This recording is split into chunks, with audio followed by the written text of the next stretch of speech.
I'm the computer man. I'm the Macintosh man with the virus scan. Moving your files all across the land. Some Photoshop filters in After Dark. Get your Microsoft Office, express your quark. Millions of colors with a VRAM chip. How about a system crash that'll make you flip? I'm the computer man.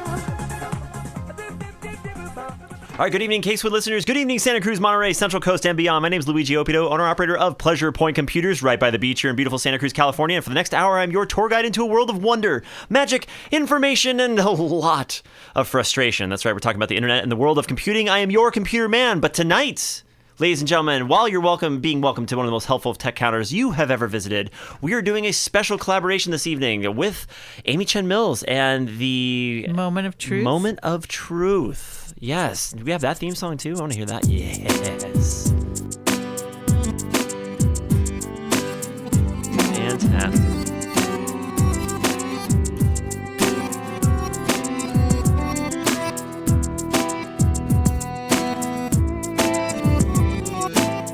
Hi, this is Amy Chen Mills with the Moment of Truth with Amy Chen Mills program, and I am doing a special joint program with the computer man, Luigi Oppido, and I'm doing this because we are suddenly in an age of feeling very insecure with our information. I shouldn't say suddenly. I think a lot of people have felt this way for some time. Yes, but people have been paying attention.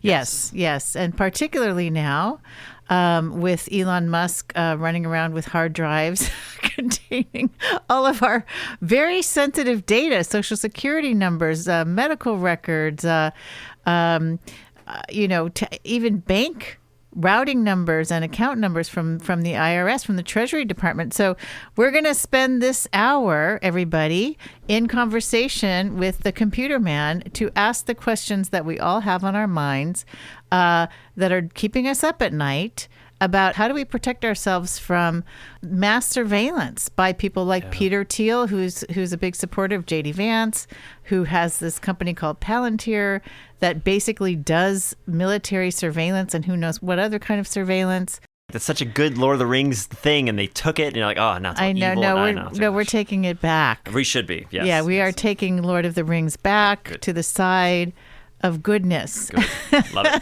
it. And also Larry Ellison of Oracle. I don't know if you heard this, Luigi, but he said at one point, don't worry about the population. We'll make sure that they're good because we can track everybody. Oh, yeah, that sounds about right. So, yeah, that doesn't surprise me. Yeah, it doesn't. Yeah. Okay. This show is called Personal Cybersecurity Under Tech Authoritarianism. Whew. Yeah, boy, this computer show has melded a little bit from what it was. getting your printer up and running to now where we are. I know. Yeah, it's a little different now. Here we are in dystopia. Holy moly. My beloved tech being used and weaponized in every possible way that I couldn't even imagine. Yeah. Well, and so we need to turn to people like you who are tech experts, who are on the side of, let's say, the good side in the Lord of the Rings. I think so. White hat the hackers. Hobbits. Yes. The Hobbits and the wizards and so forth. Okay, so let's get to the questions right off the bat. Elon Musk running around with, Hitler Youth, grabbing all our data. And seriously, what do you know about the data he did grab? It was Social Security. It was. Did I mention everything that's important? Yeah. Oh, yeah. It's getting into systems that hold all of our personal information. As you as a human, you have a Social Security number, you have records, you have payments, you have Social Security, how much you've put into Social Security, how much you're getting paid from Social Security. All these things you've racked up throughout your life are in these systems, and these are systems that, from what I understand, and again, I'm not a COBOL programmer. I know how a lot of these systems work, and if I don't know how they work, I kind of read and just try to figure out how things go. With the financial systems, like I don't know if you heard that announcement from Elon Musk saying about how he found a whole bunch of people that were 150 years old. And these 150-year-old people were getting payouts. They were getting checks. They were still in the system. They were doing. Did you hear that 150-year-old moniker number? I feel like if you live to be 150, you should definitely be getting your Social Security checks. Now, that I completely agree with. One of the things that they didn't talk about, though, is that when they were running the output algorithms to get these amounts of data out of the incredible, huge databases that have been closed-loop databases, right? These are closed-loop systems. No longer. Right. We're going to talk about that. And these closed-loop systems that were now exported out, they would export them in tabs. And a lot of people have this experience when we're exporting things. If you don't put everything exactly in the right comma separated value, maybe the last name goes into the middle name, or maybe the phone number goes into the address section or something. That happens. In the section that had the years, a lot of them hadn't been filled in, which leaves a null space, not a zero, but a null space. In the COBOL programming language, that is the language that actually is written, that makes up the back end of what the financial institution systems that we have are written on, that programming language, when left with a null space, diverts to the number 150. Oh my gosh. So if it's about it, and I'm using that as an example to show that there is simplicity. COBOL is, first of all, a language that a lot of people don't even write anymore. It's an old school system. It's one of the reasons why it's so good is because it's so closed in its entirety. So to have new people who are, know how to program, how to write exporting codes, how to write all this cool stuff, how to do all these things, go into a system that maybe is so old and archaic, run on, converted from punch cards, et cetera, didn't really know exactly what they were looking for, reported back, and then comes out with this information saying, oh my gosh, we're going to do this because of this. And you're like, well, that's not really right. And if you guys didn't know that simple basic thing about Cobalt that I learned in like 4 minutes of Google searching, what are we doing? And so now that system is no longer closed. It is now, it has been, breached. Yeah, it's been compromised. Mm-hmm. And so that system now, we don't know what kind of system has been put in place. We don't know what kind of exporting programs have been put in place. We don't know what's in there that someone else might be able to exploit later. Maybe they won't. Maybe all what they're doing is everything is for good and everything is great and fine and they're doing everything good. They're doing all the good stuff. I'm sure that's what's happening. Oh, I'm sure. And then those things that they put in place meant for good can then be exploited. And that's the big thing. All right. Well, that's a huge assumption that anything going on is good now. That's all very huge assumption. Yes. But So let's talk about first protecting our data. Our social security numbers are out there now. Yes. Some of our bank account numbers, especially the ones that interact with the IRS, where we get direct deposits from our tax returns. Right. So let's talk about social security credit. Now, I heard that one good thing to do right now is to freeze your credit. And that's one of the only things you can do. Okay. Unfortunately, it's a powerful thing. TransUnion, Experian, all those things you go through. There are 3 major credit sources, and you can go and just freeze them. And literally, all that means is that if somebody tries to pull a car loan in your name, they're going to get stopped, and it's because it's frozen until you go in and unfreeze it. Right. And to be honest, we don't have a lot of control of most of our things at this point. We're carrying around a phone in our pocket that tracks us every place we go. We have, we're in a lighter surveillance state here in California and stuff like that, but we are being tracked everywhere. My Subaru tracks me everywhere I go, and there was a huge data breach with them. Fine. So yeah, do I go for walks without my phone in my pocket? Yes, I do. But do I walk in front of a security camera somewhere? Yeah. So what can we do? At this point, you can hold on to the tiny things that we have, like freezing your credit, because that is something powerful that you have for your own individuality. But there's not much else. If they're in the systems that control these things, we're at the mercy of that, unfortunately. And you can only control what you can. And and at this point, something like your credit is one of the only things that we kind of have a control over that I can find. Okay. And again, I'm a computer repair person. I understand how the systems work, and I read everything I can. And right now, the only thing I can tell people is education and getting your credit frozen. Okay, so the 3 companies are Experian, Equifax, and TransUnion. Their phone numbers are all online. We will put in our show notes. This show is going to go out to both shows, so you'll find episode notes in the KSQD program pages for Computer Man and Moment of Truth with Amy Chen Mills. We will put the phone numbers up. We will put a link to a resource page also that we're trying to put together with answers to all these questions. So if you're sitting there scribbling away with a pen trying to take notes, you don't have to, because we will put everything in our episode notes. That's right. Okay, so now IRS, Treasury Department, IRS have access to bank accounts to which they deposit tax refunds. Yes. That information is now in the hands of Elon Musk and whoever the heck else. And so what do we do about that? Well, at that point, you could have a secondary bank account.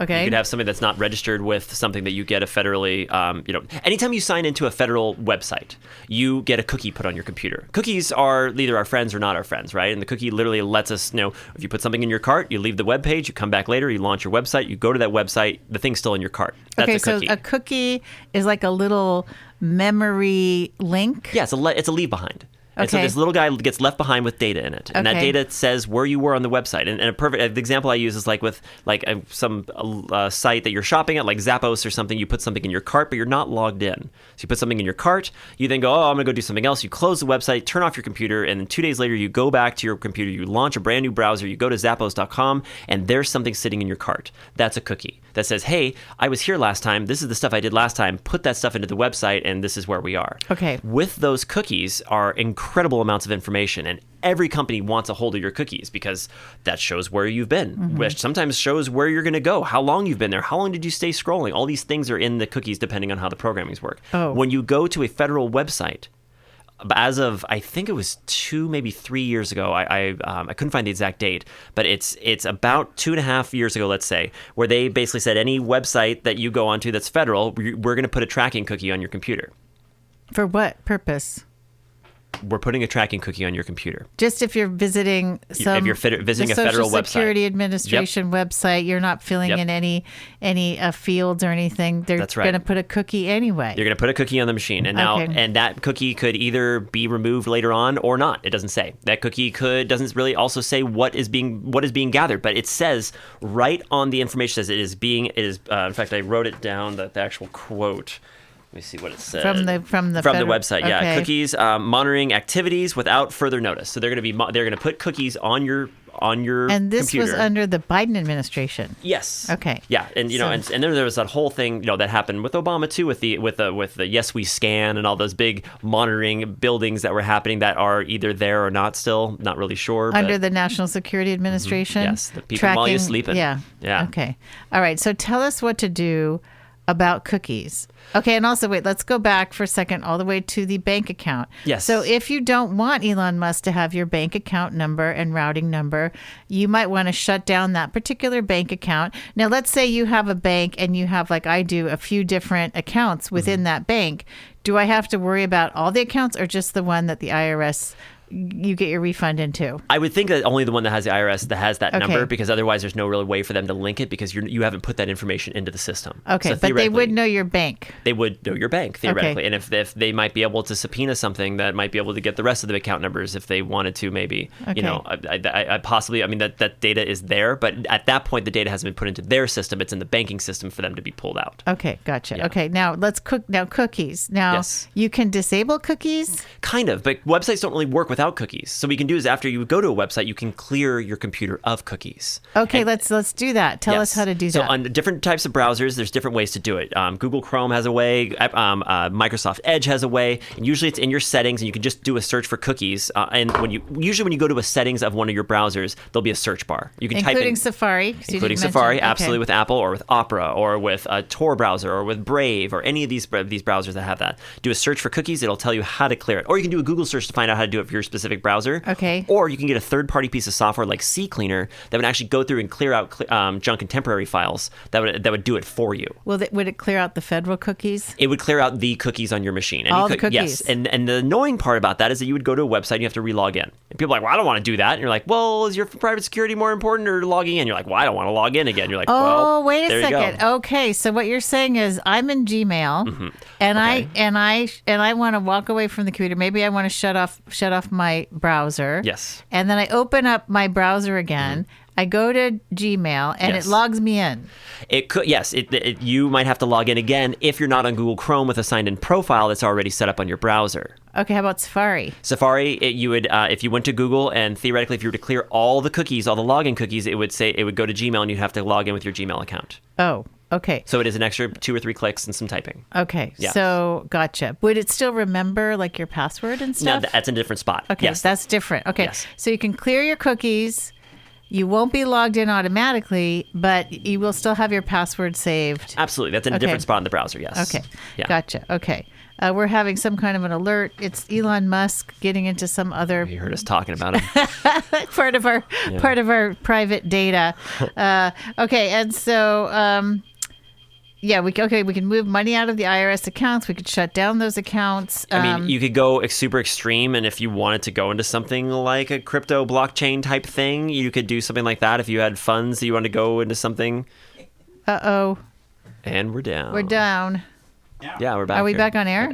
Okay. See, it was Elon Musk. See, they're hearing us. They're tracking us. Yeah, he knows, man. They're shutting down our power Yeah. as we're talking about them.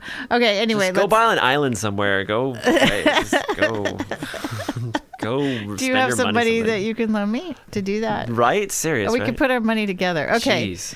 And then we could put a bunch of tinfoil on That's top right, of by it. a tea set out there. Gosh. Okay, anyway, so sorry guys, we're having technical difficulties and we don't know what's happening. This must be really good information they don't want out. Right. Okay, so in terms of money, how about moving our money? I just had this thought, and we do have to remind everyone that we are currently on broadcasting over the airwaves at Yes, at KSQD Santa Cruz, K-Squid 90.7 FM, also online at ksqd.org, and broadcasting with our app at the Google Play Store and Apple App Store at the KSQD app.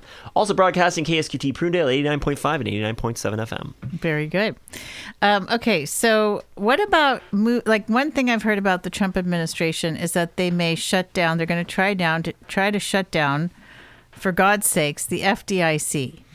Wow. Yeah, which is federally insuring all the accounts up to $150,000, I think, Right. right? So Yeah. in case of bank failure, you will not be guaranteed access to your $150,000 or $100,000 or however much it is. Yeah, and that goes back on the gold that's supposedly in Fort Knox that says that's what that is ket That's what against, that's right? for? And then Oh. again, he went today and said there's no gold. Did you hear that? Who went in today? Elon.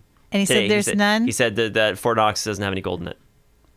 Do you believe that? I don't know what to believe at all anymore. It's the next thing I was like, okay. I'm just like, I'll go get some coffee now. It's like, okay, well, Fort Knox doesn't have any gold. It's the Gulf of America. What are we doing here? I don't. It's a new day. Meanwhile, all the gold is at Twitter headquarters Yeah, somewhere. somewhere. Okay, so, jeez, this is so insane. It's crazy. Okay, so I thought, I'm in a credit union. I actually have a little bit of money in a regular type bank. Okay. So I can call them and hassle them about fossil fuels. But I moved the bulk of my money into Bay Federal. Awesome. I feel like that's good because the people who run these banks live in our communities. Yes. We vote for them. Yes. They're local folks. They are insured by a different agency. However, it is also a federal agency. I don't know if it's based that insurance is based on the gold, the magical gold in Fort Knox. I didn't even know that's what we were basing our Isn't like the gold? That's insurance like on. the gold standard, right? Like the $150,000. If you say, I want to get my money out of my, I want, or the dollar, right? The dollar is backed by the gold that we have. The only reason the dollar is worth anything is because you can go say, I want my dollar in gold. That's represented by Fort Knox. I thought, right? Oh no, I didn't know that. Okay, I just thought it was sort of. I might be totally all wrong too, trust. guys. I do computers. Okay, So, yeah, let's dial it back. Yeah. Please Google all of this because we're not totally sure about the gold in Fort Knox. But that was announced today that he said he didn't. He said it's not there. It's okay. All right.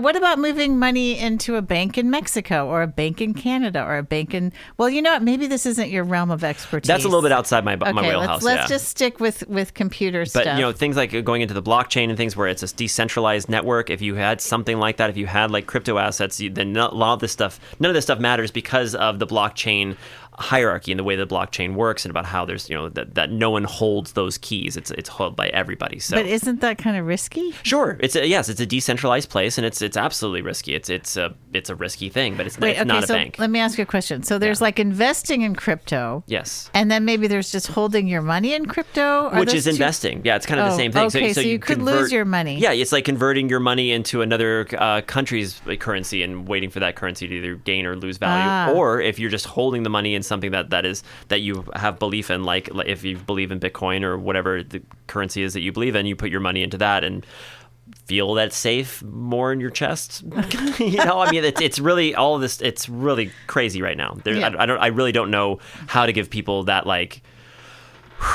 say, hey, this is what you can do to be safe because everything's on its end right now. Wow. It's on its head. Wow. It feels like we're being attacked by our own government. What a scary idea and reality that we're facing right now. Okay, so my hunch about Musk is that he's getting all this data into his hands for a particular reason, and that is that once you have people's data like this, you can threaten them, you can, pressure them. You can pressure them out of jobs. You can pressure them into doing things or out of doing things. Yeah, because you can go against data that you have, hard data that says, hey, this person has a medical thing that job might not be good for you because I now have the records for that. I can look at this, I can look at that, and I can go down. It's creepy. Yeah, it's creepy. It's very creepy. Yeah. It's really awful. Okay, so let's talk about our personal privacy, which we know is sort of, we threw it out the window a long time ago when we started using smartphones all the time and smart TVs and everything smart.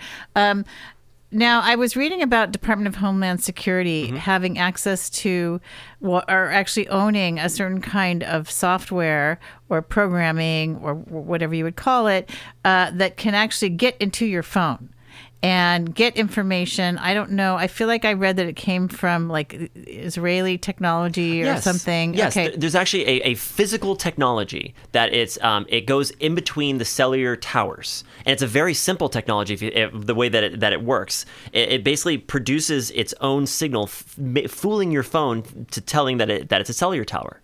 So your phone, when we are existing in the world, as you travel, it'll find a tower and go away from that tower and connect up. And so what it does is you set up this physical box in an area that you want to take data from. You turn that box on, your phone then sees that as a tower, it connects to that. The box then connects to the tower and acts as a man in the middle.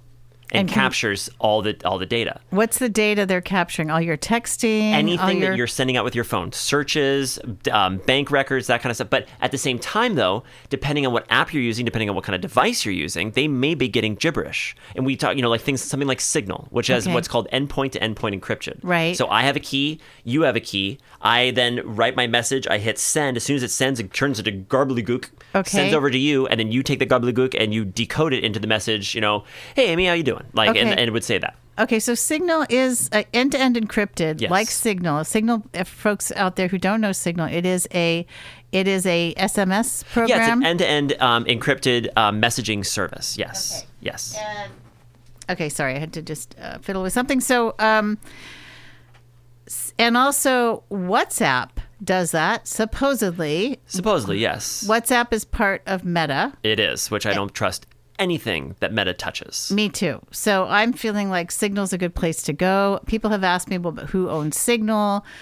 Do we have to worry about if it's all of a sudden, could it not be end-to-end encrypted just because the people who own it decide we're actually going to now not tell everybody and stop doing end-to-end? You would see that on the app. Okay. And one of the things that's actually nice and one of the things that signals that people like, people that own these companies, that have these companies that are end-to-end encrypted, they actually like that a lot more. If you were a cloud provider and you're like, yeah, I've got all this storage, come, store your stuff on my stuff, and some guy has a bunch of nefarious awful things that he's storing that are illegal and you put it on your server, you're liable for that. But if it's encrypted, you have no idea what's on it, and you can't look at it even if you were forced to on penalty of law. Okay. So you're like, yeah, I'm acting as a storage unit. Wow, that guy had some really nasty stuff on it, but there's no way I could even looked at it because it was encrypted, and it was completely closed end. And he got in trouble, and then we got subpoenaed, and we gave him the data, and there it is, and we never even saw it. Okay. So endpoint to endpoint encryption.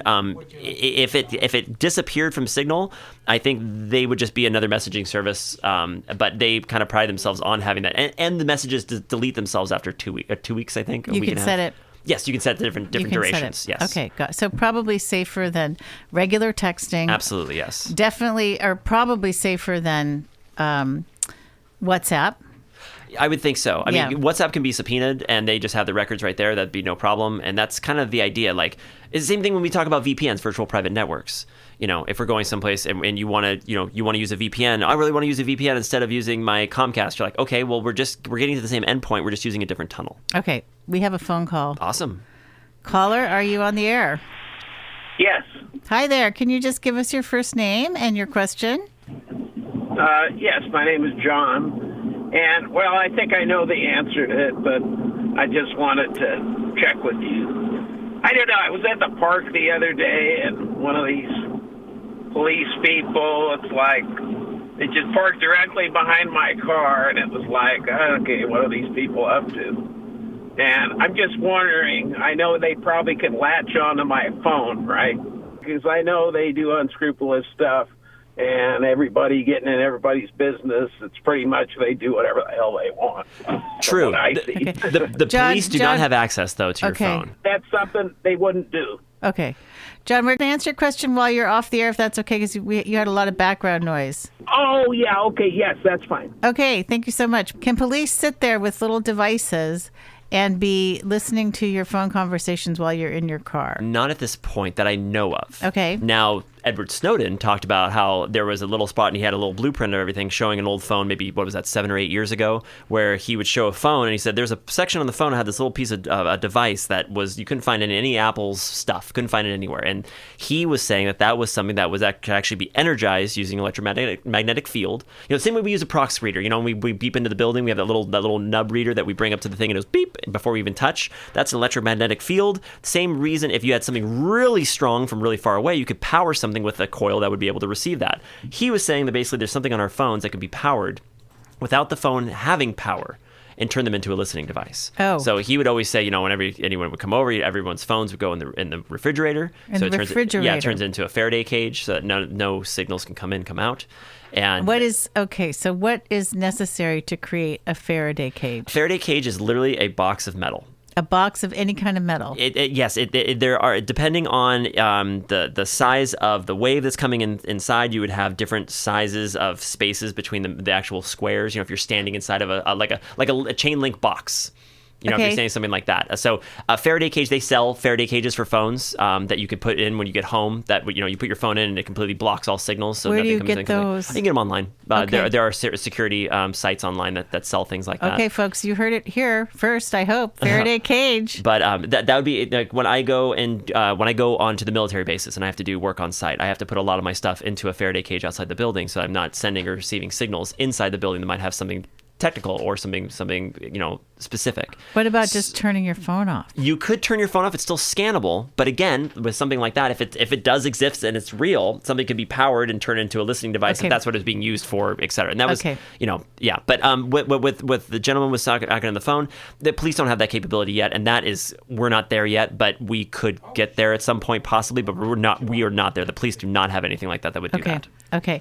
What about what I was understanding maybe about this DHS, and here's Department of Homeland Security. They're supposed to be tracking terrorism or what have you, criminality from malicious foreign actors or whoever. And we know because the Trump administration will certainly abide by ethical rules and regulations around who gets to use this software, right? So I'm just whatever is the most intrusive thing available will be widely used. And so in this administration, and so can they get into your phone and besides what you're communicating to the world, can they get in and check your emails, read your emails? And that seems like a whole nother issue. We'll talk about Google and Gmail and stuff, but can they get into your info in your phone? Not necessarily yet, but there have been hacks that have been happening all year. How foreign countries have infiltrated the actual phone companies, AT&T, Verizon, et cetera, and they cannot get that malware out of their system. Oh, no. So right now, your texts, your calls, your emails are being sent out to third-party actors right now as we speak because You're kidding me. No, they cannot get that malware out. It's such a plain they can't find it all. And they didn't tell us that? I didn't know that. There were articles. They just got buried. Random articles. They didn't send us a big red postcard. Nothing you can do. Oh my gosh. Because otherwise people might stop using their phones. I doubt it. Okay. Well, hey, we just need a little more incentive. Yeah. We're getting it. We're getting more incentive. And maybe it'll be a better world without them. We are at the half-hour mark. Luigi, is there anything you'd like to say during this pre-break moment? No, people just make sure your firmware and all of your devices, more than importantly, everything is up to date. We need to make sure that the firmware on your routers, on your iPhones, on your machines, there's a security update. Get it. It's important, especially today. Okay, we'll talk about that when we come back from this break.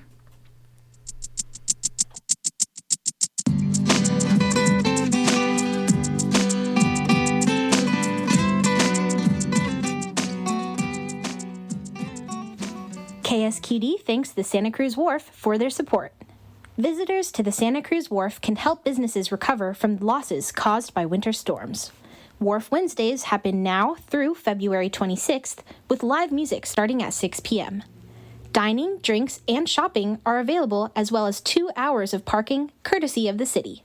Thank you, Santa Cruz Wharf, for supporting community radio K-Squid.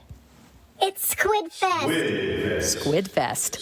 Squid Fest West is coming March 15th. K-Squid's 6th birthday party benefit concert and auction, 1 to 6 p.m. at the Resource Center for Nonviolence, 612 Ocean Street, Santa Cruz. Sharon Allen and Dusty Boots, painted mandolin trio featuring Larry Graff, Matt Hartle, and Dan Robbins, African sounds with Sambango and Manjukone, all that plus bid to stay in a Yosemite cabin for 5 days or bid on some fabulous local art or fine gifts. Tickets available at eventbrite.com or click on ksqd.org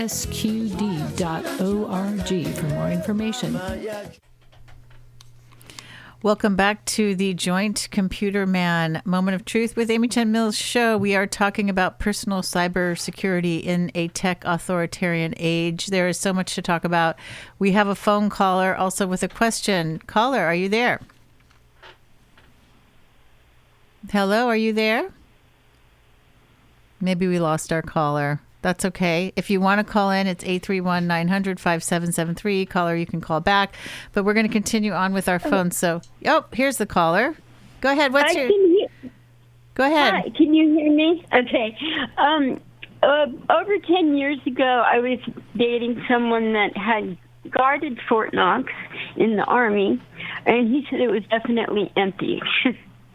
So maybe Elon Musk is correct.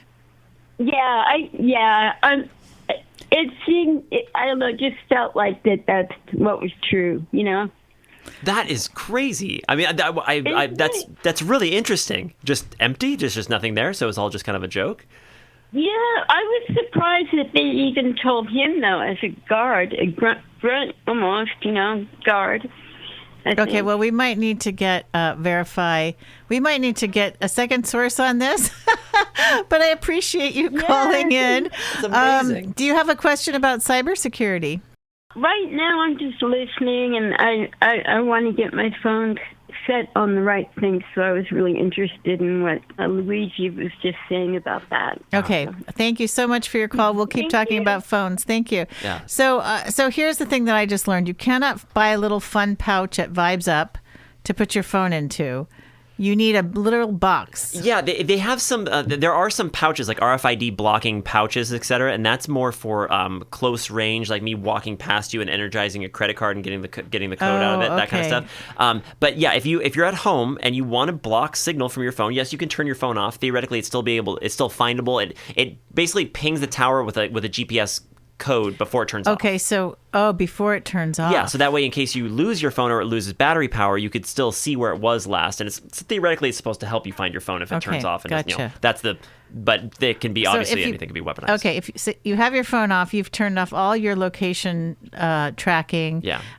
But still, wherever you are, a cell tower probably knows where you are, Yeah, even you're if your phone is off, even if you've turned off location services. Yeah, they could get you within probably about 40 to 60 feet, I would say. Yeah. Okay. Yeah. All right. Gotcha.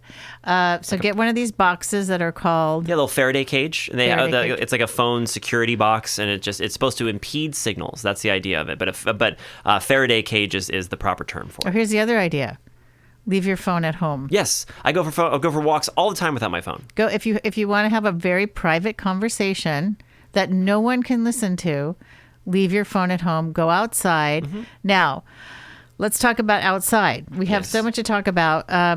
Walking around outside, can anyone, like someone said to me, someone who's actually, I would almost say, a little bit paranoid about personal and privacy and security, like that someone from outside your house could be pointing a device at your house, phone or no phone, and be getting a sound from the vibration on the windows, like know what you're saying. That seems hard to do. Okay, so I think with the right equipment, you could get sound and all sorts of stuff out of anything like that. Sure. But is that happening on the layman's terms? No. I don't think so. So maybe if you were someone who, had a lot going on, that the government was interested, then you might be targeted for a special kind of surveillance. Yes. Including audio surveillance, including Yes. possible video surveillance. If you go outside and you want to have a conversation with a friend that nobody can hear, you could leave your phone in your car, leave your phone in your house, and go sit on a bench on the west side, have a conversation. That Yeah. should be a private, secure place. Yeah, sitting down by, one of the best places you can go is a place with no cell phone signal. So if you can drive up the coast a little bit, or you go down to the beach and sit against the rocks, there's not going to be cell phone signal there if you have your phone on you and you turn it off, or if you left it in your car. That's great. Okay. That works just fine. So a place with no cell phone signal, can you be tracked? It depends on, are you in a vehicle that's being tracked? Are you do you have something else on you that could be tracked? right. Are you driving past something that has a video camera that caught your license plate? It's amazing. These personal security cameras that we have outside the buildings and Yeah. stuff, they have like a 400 to 600 times zoom. So you're sitting there at a building, let's say at the end of our street up here, Yeah. and you could read a license plate that's maybe a football field away, and you could read the small letters of California, and maybe even read the date on the license plate. Are they doing that? You can. The cameras have the capability to do that. So someone would have to be operating that camera. Yes, or Okay. or have to be pointing at that and recording that and then taking that data, et cetera. Like these cameras have, they're backed with technology that let them recognize human form, right? Cars, for surveillance, because they get put in certain applications, and so they already have pre-programmed stuff in there for those type of things that could be either used nefariously or not. And we have in all our wisdom, the city council voted to add license plate trackers. Ugh, that's gross. I know, I was horrified, to some of our streets, some streets in, I think, Beach Flats area, some of our major intersections. Yeah. And now with these license plate readers all over the place, I mean, we were told, these will be secure. This data is going to some company in Texas or who knows where. And I'm like, that's exactly. like the company in Texas that was running the battery storage plant at Moss Landing. We're sure that these companies in Texas care very deeply about our well-being. So now tell me about this, because there are a lot of license plate trackers. Say you want to drive across the country. Is it possible to drive across the country from here to New York and not be tracked by a license plate tracker? I don't think so. But most cities have had them on police cars forever, so they're mobile. So Okay. cars driving around are scanning every license plate in the area, and I've seen those. And when we've fought that forever, and we are one of the only cities that don't have that kind of technology. So which police is nice. cars have the scanners. They've had those for a decade. Okay, And but not they're- our police. No, and Interesting. and you'll see those cars. They have they look like they're almost like the old school first generation autonomous vehicles where they have all the sensors and stuff on top. Oh. And those are the scanners that are scanning all the license plates and all the parked cars and all that Okay, stuff. but So at least you can recognize them. you do. Yeah. Okay. Yeah, the systems are still large and bulky. Okay. Yeah, Okay. but you're right. We have license plate readers at intersections and stuff, and that was a big thing for Santa Cruz to get that. It's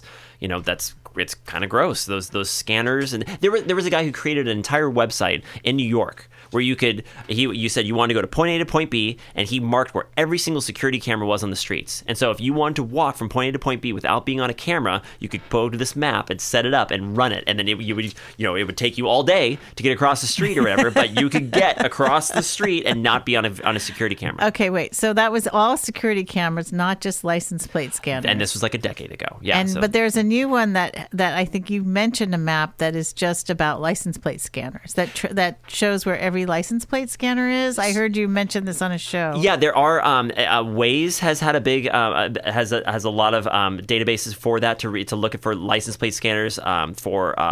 Same thing with speed cameras. It's kind of like that same idea. If you get there are personal organizations, and then there are also these like Google Maps will put those out as well. I've started seeing it on Apple Maps as well. So they've incorporated the Waze data and a lot of the other personal data of people marking these cameras and stuff, and have incorporated them into like standard maps on Google and Apple. So as well. on a Google map, you could say show. You could somehow say show license plate scanners. Probably not the license plate scanners yet, but it's gonna get to that point because they'll show speed cameras. They'll show where there's. Okay, how about Waze? Is that license plate scanners? Waze most likely would do that more than I would say Google or. Okay, but you don't know for sure. I about don't know Waze. for sure Okay. on the license plate scanners yet, because again, a lot of the license plate scanners are mobile. They're not affixed to a pole. They're on cars. But they're on vehicles. ours are the old school ones. They're probably the only ones that they could finally get through city council. Okay. Because they weren't on cars. And they Okay. weren't driving around to wherever they go. Okay, I want to just thank the city council very much for that vote now that we have an authoritarian tech bro oligarchy in power. Serious. A little bit of foresight would have been wise. Okay, so let's talk about things like protective things that we know about. We talked about Signal, which is a chat app, and also a phone app. So when you're talking on the phone, on your cell phone, yes.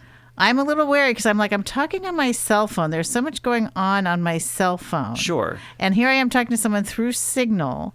Does that mean that we're all encrypted and no one can hear anything? So theoretically, you're on your app, going to your Wi-Fi, going into your internet connection using an encrypted signal. So the signal that's coming through, the voice that's coming through, going through Signal's servers, theoretically is encrypted at your phone, and then is being decrypted on the other side. Now, their voice system, I'm not sure if you're using a phone call on Signal, how that encryption system works. I know more about the messaging system. But there is an endpoint-to-endpoint encryption that's going through their system, opposed to using your phone system, which are going through cellular towers, which right now are compromised. All cellular towers are basically compromised at this point until they can get this malware out of these things that they have not been able to get out. I have not seen them say that they've gotten it out yet. So these are malware systems installed by hackers in China, and I think there was one. I don't think it was India, or I think it was Iran had one of them, but one of them was a Chinese hacking group that was what's it called? It's like SilverNet or something. There was some fancy spearing arrow, or it had like part a of the name. CCP, or just like a rebel group, group of hackers that might have something to do with CCP, but they were Burning Point. There was a 2-word acronym, okay. but yeah. But they were the ones who put this very low level malware into the systems that's still there. Oh my gosh. Okay, so let's talk about Proton Mail. Yes. Gmail. Like, what's a safe? Like, my understanding about Gmail, which everybody uses now, Yes. which I use, drives and everything. Sure. I understood a long time ago, like that. Well, tell me if this is correct. My understanding is they can access anything that you have. They can read your emails. They can grab your emails. They can get in there. They don't have to ask permission. They can open up your documents in Google Drive and search their content. Okay. Yes, absolutely. Absolutely. Yes, they can. And you know what? Screw them. Do it. You guys want to read about all my boring stuff? Do it. Go for it, guys. I don't care. But for not me, everybody. not everybody has boring stuff. Right. Some people want to protect their stuff. But it's the same thing that, like, when I'm sitting at a hotel and I jump on the public Wi-Fi and I go just do a Windows E and look at the network and see how many computers are wide open and see how many people's W-2s I can look at. I mean, we're okay. So I wanted to talk to you about that local area network, right? In a hotel, in a motel, you sign up. Sometimes there's a password. Sometimes there's not. Let's assume there's a password. Let's assume there's a room-specific password. Yes. Is that going to protect you from everyone else in the hotel being able to see what's on your laptop? The more pain it is to log in, the better for you. Okay. But most of them are not like that. Right. I bring a travel router with me. So I actually have a little tiny guy that's about the size of a pack of cards. A travel router, you guys. Router. Okay. Yes. And so I do is I plug that into the wall, and then it has a wireless signal. I reset it to factory every time I go on a new trip. So I reset to factory, I plug it in the wall, and it says, "Hey, I'm broadcasting this signal." And what it does is it takes the public Wi-Fi, it takes that and rebroadcasts it. So I make Luigi's Wi-Fi, and I have a password behind it. And so then it takes everything from the public Wi-Fi, goes through this router, and then connects up to my stuff. So my stuff gets encrypted before it goes back on the network, so no one else can grab it. Very smart. And it's just a real easy way. It takes less than a minute to set up. Most of them are very, very quick. They're very small, but it's just another way. If you want to be on Wi-Fi on a hotel, you just want an extra layer of protection. It gives me a little firewall, and I'm behind something else that everyone else isn't. Okay, because I did hear people can sit in their hotel rooms, and I bet they do, and they can just look at everybody's live. I go through it. I look through people. Is that a crime? It's not. So that's called white hat hacking. So there was a guy named his last name was Lamo, and he was put into jail for 20 years because he would go into the New York Times. He hacked in New York Times for 5 minutes, got Rush Limbaugh's everybody's social security number, and he gave them to them. Here's all the social security numbers. Here's a documented list of how I got in there and how long I went with all my timestamps and everything. And they extradited him to New York and put him in jail for 20 years. Wow. And he got into the New York Times? Yeah, 5 minutes. Took him 5 minutes to get in. And Rush Limbaugh was at the New York Times? At the time, Rush Limbaugh, this was like 20 years ago. Okay. This was like in the late 90s. Okay. And he got Rush Limbaugh's social security number. This Mike Lamo, I think is what Okay, LA, and of because I had course- a shirt that said "Free Lamo." That's what it was, because he was a hacker. He was a white hat hacker, and he would go from, and he was in the Bay Area. Yeah. But Okay. anyway, Okay. Yeah. Well, we do have to tell you that you are listening to KSQD 90.7 FM in Santa Cruz and 89.7 and 89.5 FM throughout the Central Coast. And at KSQT, we are called KSQT in Prunedale. Don't ask me why, but we are. It's cool. Okay, squirt. Okay, so we're talking to Luigi Oppido, yeah. Of The Computer Man, and it's a joint show, Moment of Truth with Amy Chen Mills and The Computer Man Show on personal cybersecurity in a tech authoritarian era. Okay, everything that you have on Google Drives and in your Google Mail is open to anyone at Google or whoever they designate to look at and gather up info for AI, for example. Sure, absolutely. Anything that's online is fair game. Okay. What about something like Proton Mail? Proton Mail, located, I believe, in Sweden, is kind of like the Signal of email. Right. Endpoint to endpoint encrypted. They don't know what's on their servers, etc. And they were the answer to Google. Do they have 36,000 servers over the hill? No, they don't. Do they? Is your mail going to show up a little bit slower? Yes, but it's one of the best alternatives to Gmail that I've seen. Okay. And so let's say you're in your house and you're on your home computer and you've got Proton Mail and you've got all these systems. And what browser would you want to use to be safe? Is Safari safe? I remember hearing that, there were big fights with Apple about like getting into people's phones and they wouldn't let them and so forth. Oh yeah, and then Google, I don't know if you remember, but you couldn't set Google as a default search page for years. Apple would not allow it. You just wouldn't allow, and then that came through. And the same thing with Microsoft Edge, they wouldn't allow Google as the search page. They want Bing. Has to be Bing. Has to be So Bing. is Apple safer? Apple, or not? so Safari is a little bit less of a target, but it's become more of a target because a lot more people use it. Okay. So I think if you're using a third-party browser like Brave, Brave is fantastic. They're all kind of built on the Chromium backend. Chromium is what Google Chrome built their browser on, and a lot of browsers, including Edge, are built on this Chromium backend. So they're kind of all running the same engines with a different front on it. Okay. So you have the frame and the engine, everything underneath it, and then you just slap a different body and say, hey, now it's Chromium, or now it's Tor browser, etc. Mozilla Firefox, still one of the last independent browsers you can get. But Google pays Mozilla millions of dollars to allow them to be a search, to have a search thing for Google on Mozilla. And so if you're on Google on Mozilla, Google knows what you're searching for? Sure, because you're doing it through Google servers. Okay. Yeah. All right. So using a Brave try browser. not to involve Google. Yeah, so if you're using a Brave browser, using a DuckDuckGo search on Proton Mail, you've thwarted yourself from Google while getting your mail and doing searches. Okay, but can people still see? Can anyone see? Anyone. The people at DuckDuckGo would be able to see your searches. The people at Brave browser theoretically might be able to. I believe they might have an endpoint-to-endpoint encryption thing with Brave. But it's all about subpoenas. Like if you did something nefarious in one of these things, and the police come in and they say, "I want records." Yeah. Where are those records coming from? Well, are they going to be able to go to Proton Mail in Sweden and get those records? Probably not. Okay. Are they going to be able to go to these other locations and extract them? And then are those companies going to give over the encryption keys that go with it? Maybe, maybe not. Yeah. But then we look at something like Amazon, who has the largest privately held security company in the world, Ring, right now, that makes it so that they don't have any warrants or anything like that. If the police want data out of your camera, they're going to get it and tell you about it later. It's crazy. So it is good to be able to do things like this. So everything on your Ring cam, which is owned by Google. Google. I'm sorry, owned by Amazon, excuse me. It's not private to you. Maybe it is. It's you have not, a password and stuff. You can see it. It's the illusion of privacy. But yes. then Amazon actually controls it. Absolutely, they run all the servers, and they will give it to the police without any subpoenas or without anything. asking and even being subpoenaed. And it's happened. Ring a cams, number of you guys. times. Those are those the doorbell cameras. Doorbell cameras that people are starting to have more and more. Yeah. Okay, so what if you want to have a camera at your house for your own security? Mm-hmm. Can you still get a camera that is closed circuit? Yes, you can. Actually, you absolutely can. You can get any of the systems, like if you go to Costco and you buy one of those 8-camera systems or whatever, it has a little DVR.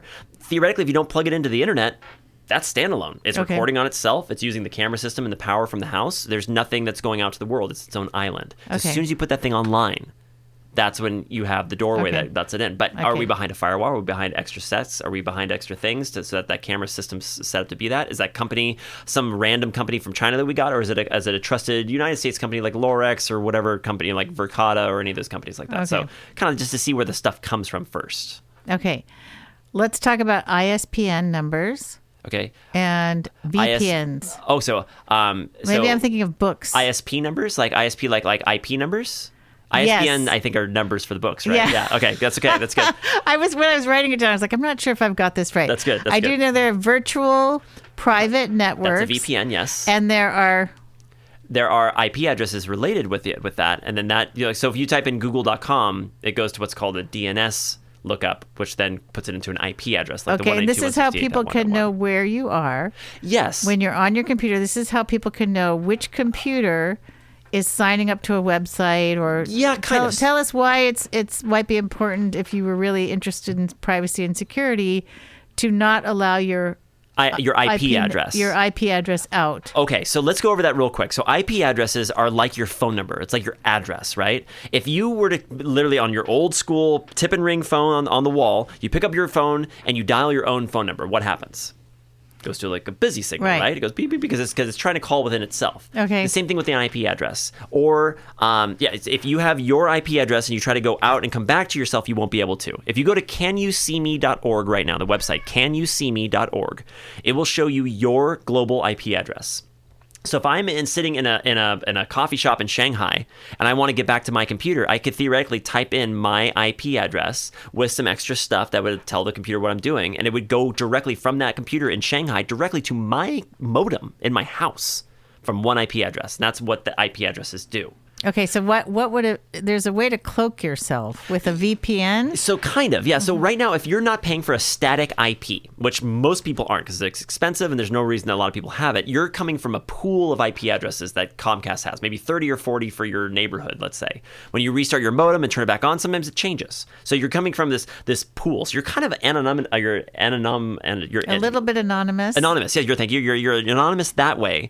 But if someone gets your IP address, then theoretically they could type that in and start going directly to you if they had it from something. They could at least get into your neighborhood. They would, yes. And so then as soon as they get into that theoretically is going to go right to the back of your modem and stop, because the modem's going to have a firewall. Okay. And then they have to get past that firewall, and then it's going to stop against another firewall in your router. And if they get past that firewall, then it's going to go stop right against the firewall that's in your computer. But if you have pathways through those things, like a program, or like a random toaster or a fancy light that makes colors on your network or something that you've signed into Wi-Fi that you can change with your phone, if that thing becomes compromised, screw all that other stuff. They can go right in through the light bulb and go right into your network through the back door. And that's how these things happen. You just lost me. Tell me about what is a fancy light like this. I don't understand. The Internet of Things. Okay. Do you have like a thermostat, like the thermostat that you can control with your phone? I don't do those things just for this reason. I never got Alexa. Everyone in my family wanted to do it. I said, no, I'm not going to have anybody listening into our private conversations in our house. How about like a smart light, like a light bulb that you can change colors with your phone, like over Bluetooth or over Wi-Fi? I don't do those things. Okay, so if you had something like that. I do have a HomePod that they kind of sold me at the Apple Store. And now I regret it. Yes, because I think I'm like, it hooks up to them somehow. I just wanted a speaker. Yeah. It was the cheapest one I could get. It's like a lost leader for them. They want you to get hooked in. Yeah, they do. Mm-hmm. So if you have what's one of these devices called the Internet of Things, which all these little tiny things, like if you put your oven on the Wi-Fi, you put your stove, or even like your washing machine. All the smart things. Yeah, anything like that can be a point of contention. Could be a point of intrusion for your network. So you're sitting there going like, I have a really robust IP because it gets scrambled with everybody else in my neighborhood. I've got a firewall on my modem. I've got a firewall on my router. I've got a firewall on my computer. No one's getting to me. You're like, oh yeah, but that light bulb over there was compromised because it was ordered 4 years ago from this Chinese company that they got compromised, and they have all those IP addresses kicked out. So now that software is bad, and you can go in through that and come in to get to your computer. So it's all about a point of intrusion, just like in your house. If you have a stone wall in the bottom and there's a mesh thing, you can just poke through the mesh. I got it. Well, we have to go back to DuckDuckGo and also the other... And a VPN. Yes. So going through that with a VPN would literally, instead of going down the tube that is... that is like Comcast. Like when you go to a website, you're a fisherman. You go to the website, you go to Google, and you cast your line for Google, and you reel Google back in from Google servers. Boom! Now we have Google, and we're looking at it. Okay. I do a search for dogs. I hit enter for dogs. Boom! It throws that fishing rod out, and I pull my data back onto my computer to look at the data that I pulled from the servers. That's how we do Google searches. Okay. So if we have a VPN, instead of going down Comcast's tunnel to go to that Google site and pull it back, I'm now going over here and I'm going down NordVPN's tunnel, or I'm going down another company's tunnel, or like TunnelBear or any of these other, and using their stuff to go down it. And theoretically, when I do that search, if I go to a wrong website or something that's really wonky or something that's really bad that has been logged as a bad website, if I'm on Comcast is going to let me do whatever I want. Oh, they're going to let me do whatever I want because it's a free world. So what's the difference with DuckDuckGo? Because they advertise this. DuckDuckGo is a search engine that allows us so that the search engine is not being in your searches. If you're looking for shoes and you're looking for golf shoes and you've been doing it for 10 days, they're not going to sell all that data to golf companies and have you be advertised to golf companies. Okay. That's what DuckDuckGo does. But the VPN companies are actually the company that allows that connection to do that search for golf shoes, and you're doing it down their stuff. So theoretically, if someone comes in and wants to subpoena Comcast to get the data out, there is no data because you haven't been using their tubes to get to the internet. You've been using TunnelBear's tubes. So what would stop the corporation or the police force to go over to TunnelBear? They would have to know that you're using that service. And so the idea of a VPN is that secure private tunnel. It was designed for people who are in overseas, like in India, who wanted to get to their desktop computer and have a secure tunnel to do that with. And that's what a VPN, a virtual private network. It is a tube directly to your computer from another place in the world. Okay, so because I know when they were talking about banning TikTok the first time. Yes. A lot of young people and TikTok fans were saying, well, we'll just get VPNs. Yes. And it was kind of using like a proxy. And the proxy that goes back to like when you're watching a baseball game. If you want to watch a baseball game here, you can't be you have to be here to watch it. And if you're in New York, you could see it for free because there's not the paid area here. So I just tell the internet connection, hey, I'm in New York instead of sitting here. And that's what it would do. It would put you at someplace else and use that connection that way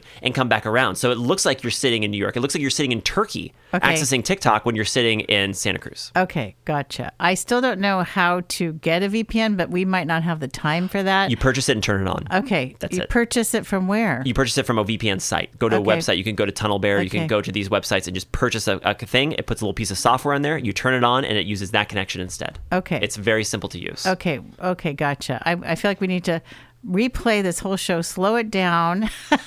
Welcome to my show, everybody. Those that are on the Computer Man show know 300 plus episodes of this. That's how we do it, right? An hour and a half of information into 1 hour. I know, yeah, okay. And so I have so many more questions that I wanted to ask. I don't think we're going to be able to get to them all. Well, maybe we should do this again. Well, yeah, we should do it again. And also, here's one. The TikTok app, I was just talking to Nyanko, who's at the soundboard, about this. People were upset that they could like get into your stroke patterns, like you're typing on your. Dude, yes. That is like not even the half of it. First of all, everyone go to TRDL. I'm sorry, it's a TOSDR. Terms of Service Didn't Read. TOSDR.org. Sorry, I had to get through it in my brain. TOSDR.org. It is a Terms of Service Didn't Read. Go to TikTok's Terms of Service. It's a place where they condense all those hundreds and hundreds of pages into things you need to know about it. TikTok was one of the things. That's a good resource. Meta. They will watch you and see exactly where you put your finger on the screen and see how far you scroll. See how long the screen sits there on something you're looking at.